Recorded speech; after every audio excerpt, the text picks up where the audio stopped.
doktorica Marta Renda, znanstvena sodelavka na tem inštitutu. Ukvarja se z raziskovanjem osebnega in družbenega standarda, materialnih in socialnih pogojev življenja, delno tudi z žrtvami med prebivalstvom Slovenije med drugo svetovno vojno in neposredno po njej. Danes nam bo predstavila razvoj in vlogo pohištvene in lesno-predelovalne industrije v socializmu. Marta, izvolite. Ja, hvala, Janja. Lepo pozdravljeni tudi v mojem imenu. Jaz danes se bom res potrudila, da bom kratka. Skratka, predstavila bom značilnosti, razvoj in pa vlogo pohištvene in lesno-predelovalne industrije. Skratka, značilnost za povojno lesno in pohištveno industrijo je bilo, da je ta tradicionalna močna lesna industrija, ki velja zaradi bogate surovinske osnove za eno od naših najstarejših proizvodnih panog, to pomembno vlogo pred vojno obdržala tudi v obdobju socializma. Zdaj bi pa najprej seveda povedala nekaj o njenem nastanku. Skratka, s prevzemom oblasti strani komunistov in uvedbo novega družbenega reda, se pravi socializma z družbeno lastnino, je ta nastala v procesu podržavljanja pomembnih predvojnih industrijskih operatov, primarne predelave lesa. Šlo je za te žagorske obrate in pa skromno pohištveno industrijo. Pohištvena industrija še ni bila tako zelo razvita, šlo je za par obratov, v glavnem je šlo za zvečine, za obrate upognjenega sedežnega pohištva, in nastala je pa tudi s pridruževanjem obvladane mizarske obrti.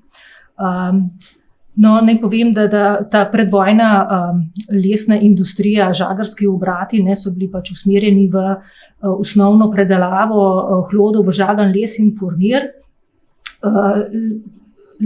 Pohištvena industrija pa je bila skromna, v glavnem je bila osredotočena v mizarskih obrtnih delavnicah, in ta je bila tudi zelo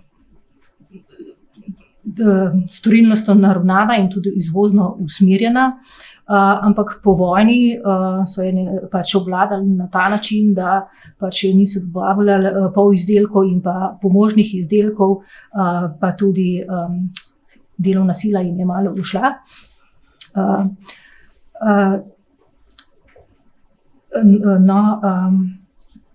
Zdaj, če omenim eno tako podjetje pred vojno, ki je išlo, potem po vojni iz nje, je bila Remec & Company, to je bil, kot smo že slišali danes, kamniški stolp, se pravi na Duplici pri Kamniku. Značilno za to predvojno žagarsko industrijo je bilo tudi to, zakaj se ni ta industrija pohištvena bolj razvila, ker so bile te zmogljivosti nekako le do polovice izkoriščene. Pohištvena stroka pa, kot sem že rekla, je bila osredotočena v mizarskih delavnicah. Skratka, kot predstavnico nekdanjega kapitalističnega zasebnega gospodarstva je mizarska obrt z uvedbo socializma izpadla tudi iz teh kreditnih shem. In na ta način so jo pridružili predvojnim industrijskim obratom. In tako so začeli nastajati lesno-industrijski obrati, veliki, pohištvene tovarne. V prvem povojnem obdobju za lesno industrijo tudi ni bilo predvidenih, ni bilo v ospredju investicij.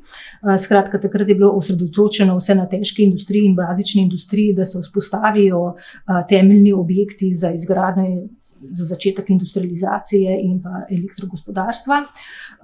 Lesna industrija je dobila pospešek od druge polovice 50. let, ko je v programih so vidnejše mesto dobile tudi lahko industrijske panoge in tako tudi panoge gozdno-lesne verige. Takrat so v glavnem bilo težišče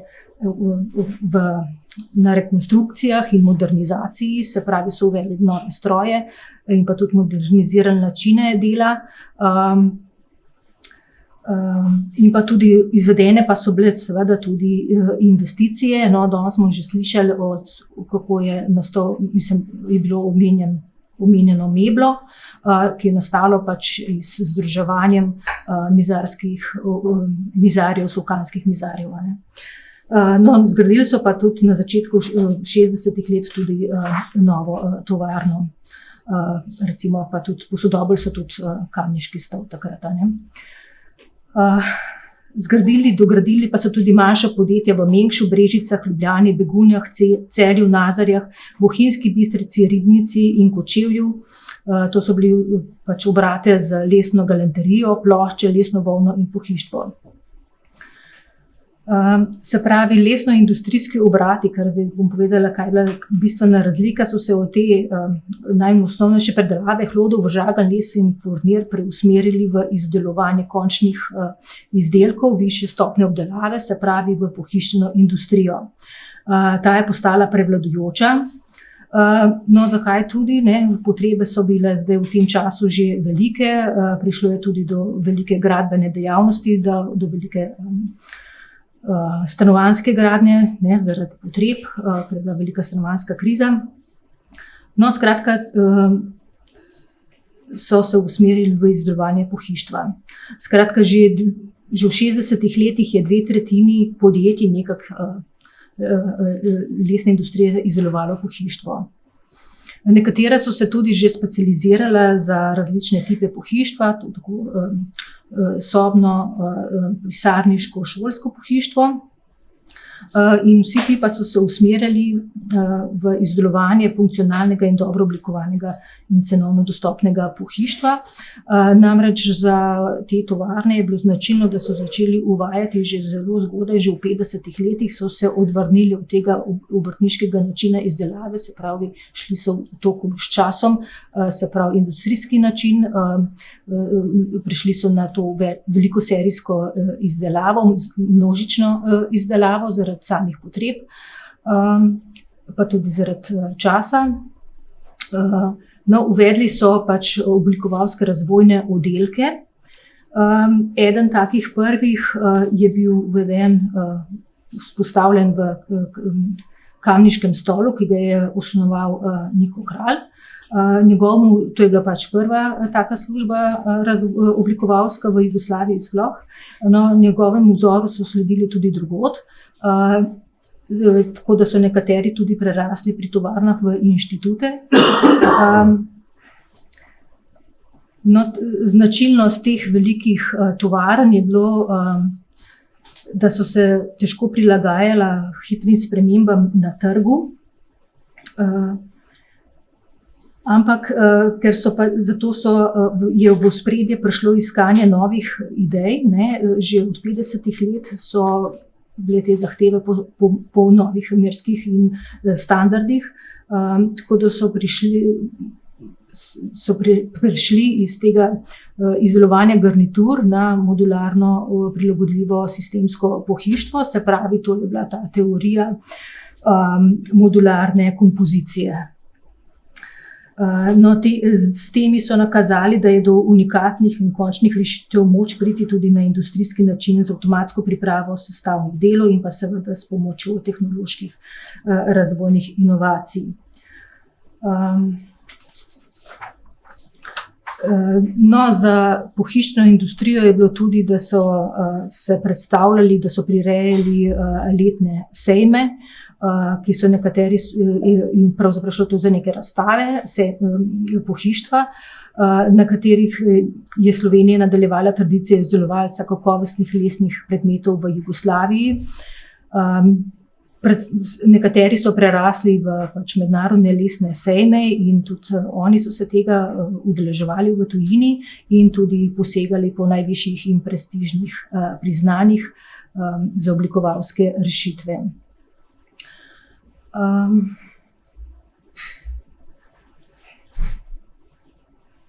No, tukaj zdaj vidimo en tak primer sistemskega prilagodljivega pohištva, ki ga je zasnoval Niko Kralj, izdelovalo pa ga je podjetje Savinja Celje in se je tudi tako Savinja imenovalo.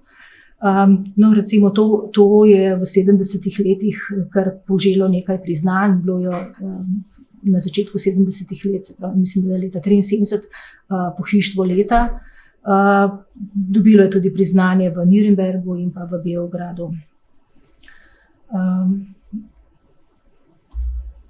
Zdaj pa, če gremo k pomenu in vlogi lesne industrije. Skratka, lesna industrija se je v socialističnem obdobju razvila in naraščala v skladu z okvirnimi cilji gospodarskega razvoja Jugoslavije oziroma Slovenije. No, bila je tudi veljala je za pač panogo delovno intenzivne industrije.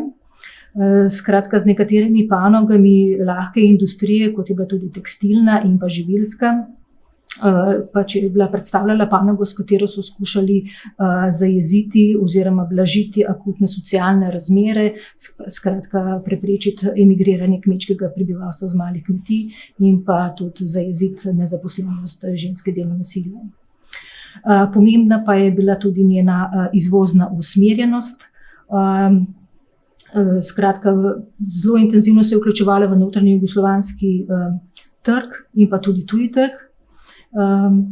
No, izvoz, zdaj, če pogledamo, izvoz je bil najvišji v 60 letih, se pravi, leta 60 je predstavljalo 30% izvoza vse industrije, je lesna industrija predstavljala, leta 65 je se malo znižalo, je bilo 19,5%, leta 1970 16%, od 70 let pa se je delež lesne industrije v izvozu slovenske industrije gibal okoli 12%, sredi 80 let pa je upadel rahlo po 10%. No, to je en pomemben vidik, ta drug pa seveda kot delovna intenzivna panoga je tudi veliko zaposlovala, velik delež delavstva. Skratka, nekako v celem obravnavanem obdobju je bilo nekako 10% je zaposlenih bilo v lesni industriji, 10% v vsej industriji je prispevala lesna industrija in tukaj zdaj, če pogledamo leto 1939, tudi takrat je lesna industrija zaposlovala malo nad 11% delavstva, zaposlenih v industriji. Kot sem že rekla, se je približal koncu 80 let blizu 8%. Se pravi, tako je upadal ta delež zaposlenih. No, za ta pohištvena in lesna podjetja je bilo tudi značilno, da so bili v primerjavi z ostalimi, se pravi, tujimi podjetji zelo velika, se pravi, so bila toga in so se težko prilagajala. Za ilustracijo naj povem, v 70 letih recimo, leta 1976 je dansko podjetje povprečno imelo 24 zaposlenih, italijansko 22, jugoslovansko pa kar 347. No, največ podjetij lesne panoge pa je v 70 letih pri nas imelo od 100 do 500 zaposlenih. No, med evropskimi proizvajalci pohištva pa se je Jugoslavija po absolutnem obsegu nahajala na 8. mestu. Pred njo seveda je bila največja proizvajalka pohištva Zahodna Nemčija, sledile pa so Italija, Francija, Anglija, Belgija, Nizozemska in Danska. Potem, če pogledamo, v primerjavi z vso industrijo se je lesna industrija, no tukaj vidimo ta delež v izvozu, kako v resnici se zmanjšuje, ampak seveda ni šlo sami lesni industriji tako slabo, kot ta recimo krivulja kaže, ampak seveda so se tudi druge panoge pač dobile na pomenu, in so zmanjševale ta njen delež.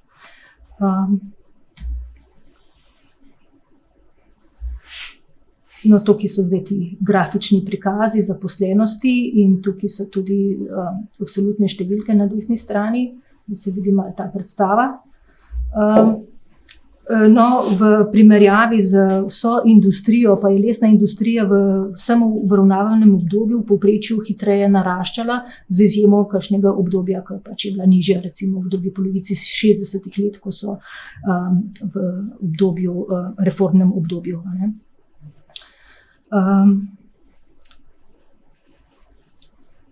Zdaj, če pogledamo še družbeni produkt, ustvarila je tudi v povprečju med 10 in 8,4% ustvarjenega družbenega proizvoda slovenske industrije med letom, se pravi v 70 letih, in na ta način zasedala 3. mesto. Samo sama pohištvena industrija je prispevala 6 do 7% ustvarjenega družbenega produkta industrije. V 80 letih je delež lesne industrije v ustvarjenem družbenem produktu upadal. Tako se je znižal v letu 1988 na 7,2% družbenega proizvoda slovenske industrije. V povojnem socialističnem obdobju je večino družbenega proizvoda bilo ustvarjenega seveda v družbenem sektorju gospodarstva, se pravi na 90%, ostalo je prispeval zasebni sektor. Pri tem pa je 8 industrijskih panog od skupno 35 ustvarjalo okoli polovico družbenega proizvoda industrije in četrtino celotnega družbenega proizvoda družbenega sektorja. Med temi 8 panogami, ki so prispevale največji delež k družbenemu proizvodu, kot sem že rekla, je bila tudi lesna industrija in sicer na 3. mestu. Zdaj pa, če še malo povem, zakaj je bilo to tako, da so te stopnje začele oziroma se gospodarski rezultati slabšati. Se pravi, trendi razvoja lesne pohištvene industrije in pohištvene industrije, kot tudi celotne industrije in drugih gospodarskih panog odražajo spreminjajoče se koncepte ekonomskega razvoja. Namreč v 70 letih so značilnosti jugoslovanskega razvoja postale težave s plačilno bilanco in seveda so bile te posledice vpeljave netržnega in nekonkurenčnega avtarkičnega modela gospodarstva, dogovorne ekonomije s samoupravnim dogovarjanjem in sporazumevanjem in usmerjanjem sredstev in usklajevanjem skupnih interesov in odgovornosti. No, skratka, ta vpeljava družbenega dogovorne ekonomije je v praksi pomenila, da so iz gospodarskega življenja izrinili načela tržnega gospodarstva in da podjetja svojih izdelkov in storitev na enotnem jugoslovanskem trgu niso več menjavala na podlagi prosto oblikovanih cen, marž, kupoprodajnih in drugih pogodb, temveč na podlagi samoupravnih usklajenih interesov, vzajemnih pravic in odgovornosti. Na ta način seveda je bila odstranjena konkurenca. So se pa tudi tem načelom družbenega in gospodarskega sistema tudi prilagodili institucionalno. Na področju lesne industrije je ta proces postopnega prilagajanja temu dogovorni ekonomiji privedel do združevanj posameznih podjetij v večja. V obdobju od leta 1967 pa do razpada države in sistema so pod okriljem leta 1948, danes že omenjenega trgovskega podjetja Slovenija Les, se pravi tržnika, delovali manjši proizvajalci pohištva. Veliki proizvajalci pa so se povezali v SOST, se pravi sestavljeno organizacijo združenega dela Uniles. No, skratka, to združevanje, torej socialistična ideologija je z administrativnimi ukrepi izrinila mehanizme tržnega gospodarstva, z nadzorovanimi in dirigiranimi cenami in intervencijami je povzročala predvsem neskladje v cenovnih razmerjih in ustvarjala nestabilnost na trgu, kar je pomenilo, da niso mogli izboljševati recimo pohištvene tovarne svojih sistemov pohištvenih, kot bi si želele. Problematika cen in kreditiranje je zaradi ideoloških ovir in prevlade politike nad ekonomijo omogočala le iskanje nenehnih sprememb v oblikah, kot se je izrazil Niko Kralj, da so pač zanje dosegli lahko pri Zvezdnem zavodu za cene, nove cene, ne, se pravi, je bil skozi ta bitka za obstoj, preživetje. In tudi lesna industrija je bila večkrat v krizi, ampak so to ukrepi ekonomske politike seveda to hitro pregnali. Ne glede na to, kot je bilo povedano, da je predelovalna industrija ustvarila večji delež družbenega proizvoda, se pravi 40% celotnega družbenega proizvoda, družbenega sektorja gospodarstva in 85% družbenega proizvoda industrije, kot kapitalno intenzivne panoge, recimo, te so ustvarile le 7% celotnega družbenega proizvoda, družbenega sektorja in 15% družbenega proizvoda industrije, pa je za obravnavano obdobje značilno, da je pretežen čas približno polovico investicij so vlagali v kapitalno intenzivne dejavnosti, kot so pač energetsko-surovinske dejavnosti, seveda so pomembne, ampak predvsem gre za nesorazmerje. Gospodarstvo v takih pogojih ni moglo učinkovito uresničevati svojih poglavitnih funkcij in ciljev, predvsem pa se ni zmoglo dovolj hitro in tekoče prilagajati spremembam na domačem in svetovnem trgu. Zdaj pa na koncu še eno vprašanje. Zanima me. Ja, no, skratka, zanimalo me je, ali če sploh, kako se je udejanjal današnji način pogleda upravljanja z gozdom, vključno z upoštevanjem proizvodnih, se pravi ekonomskih funkcij, ekoloških in socialnih funkcij gozda v socialistični lesno-predelovalni in pohištveni industriji.